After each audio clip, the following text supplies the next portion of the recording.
All right, let this old soldier tell you a thing or two. Name's Elias Vance. Served nigh on 30 years with the 10th Cavalry, United States Army. I am one of the Buffalo Soldiers. You want the history? Well, it starts right after that terrible war, the big one, the Civil War. Freedom came, yes sir, but freedom didn't mean equal, not by a long shot. We black folk, freedmen mostly, and some who'd always been free up north, we wanted to prove ourselves. Wanted steady pay, a chance to stand tall, maybe earn some respect. So, in 1866, Congress, they did something kinda surprising. They authorized the Army to form regular regiments composed entirely of black enlisted men, commanded mostly by white officers, mind you. That's when they formed the 9th and 10th Cavalry, and the 24th and 25th Infantry.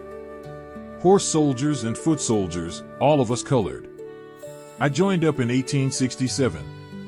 Came down from Virginia, barely a man grown. Heard they were taking colored soldiers for the frontier. Sounded better than sharecropping and scrapping by, dodging folks who still looked at you like you wasn't quite human. Went to Fort Leavenworth, Kansas. Lord, that training was hard. We had white officers, some good, some thought we couldn't soldier worth a damn. We aimed to prove them wrong. They gave us leftover equipment sometimes, tired horses, the posts nobody else wanted out in the middle of nowhere. But we learned. Learned to ride till your backside was raw, learned to shoot straight, learned to follow orders, learned to depend on the man next to you, 'cause out there, that's all you had. Now, that name. Buffalo Soldiers. Where'd it come from?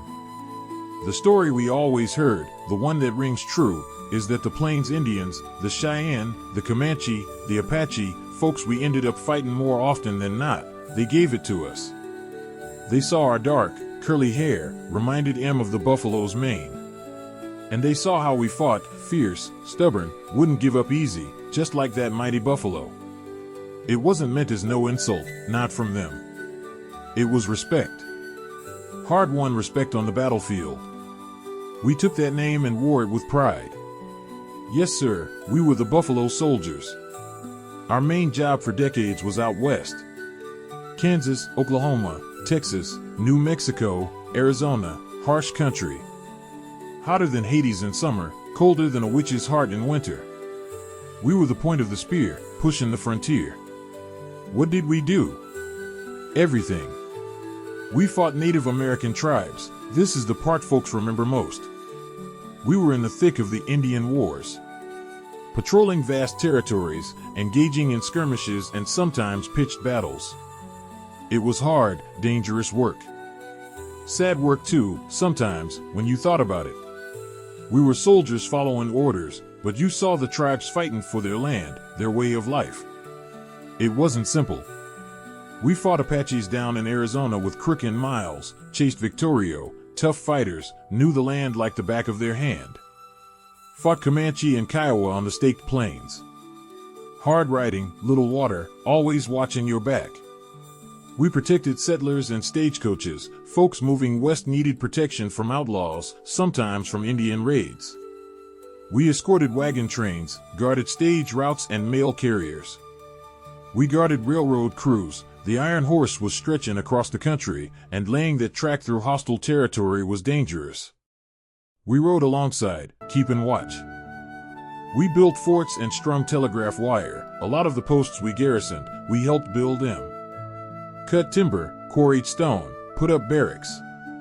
And stringing that telegraph wire across hundreds of miles of wilderness? That was us, too. Connecting the country. We explored and mapped. A lot of that western territory was unknown. We went on long patrols, mapping rivers, mountains, waterholes. Army needed to know the land. We kept the peace. Sometimes it was breaking up cattle rustler gangs or dealing with rowdy cowboys in dusty trail towns. So you want to hear my experiences? I remember the dust. Seems like we were always covered in it. Grit in your teeth, in your eyes, in your food. I remember the long patrols, days in the saddle, sleeping under the stars with your horse picketed nearby, one ear always listening. Saw my first real action down in Texas against the Comanche. Scared? Course I was.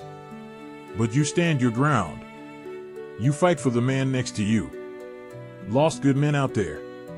Friends. Brothers in arms. There was prejudice, all right. Plenty of it. Some townsfolk didn't want us near. Some white soldiers looked down their noses. Our officers, well, like I said, some were good men, fair men like Colonel Grierson of the 10th. Others, less so. We often got the worst posts, the oldest equipment, the hand-me-down horses. But it forged a bond between us troopers. We knew we had to be twice as good to get half the credit. And we were good. Lowest desertion rates in the Army, highest morale sometimes, even with the tough conditions. We took pride in our uniforms, in our regiments. Things changed. The frontier started closing. We weren't just fighting Indians anymore. During the Spanish-American War of 1898, the 9th and 10th Cavalry went to Cuba. I was getting older then, but still fit for duty. We charged up San Juan Hill alongside Teddy Roosevelt and his Rough Riders. They got a lot of the headlines, but we were right there. Lost good men there, too. Fought yellow fever and malaria just as hard as we fought the Spanish. We went to the Philippine-American War. From 1899 to 1902, some of our regiments, the infantry mostly, went over there. Tough jungle fighting, a different kind of war. We were park rangers, bet you didn't know this.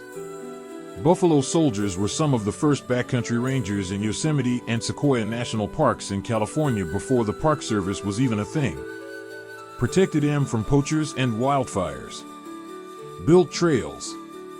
We had an expedition in 1916, chasing Pancho Villa down in Mexico after he raided Columbus, New Mexico. More hard riding in rough country. That was near the end of my time. You ask about our legacy? We served for decades. Fought in every major conflict from the Civil War up through World War I. We faced down enemies on the battlefield and prejudice in our own country. We did our duty, served with honor and distinction. Earned medals of honor, commendations. We proved, beyond any doubt, that black men could be excellent soldiers, patriots, loyal Americans. We helped build the West, even if the history books sometimes forget to mention us by name. The Army finally desegregated after World War II, by order of President Truman in 1948. Took a while to fully happen, but the Buffalo Soldiers, our record, our service, it laid the groundwork. Showed it could be done, showed why it should be done. So, when you hear the name Buffalo Soldier, remember us.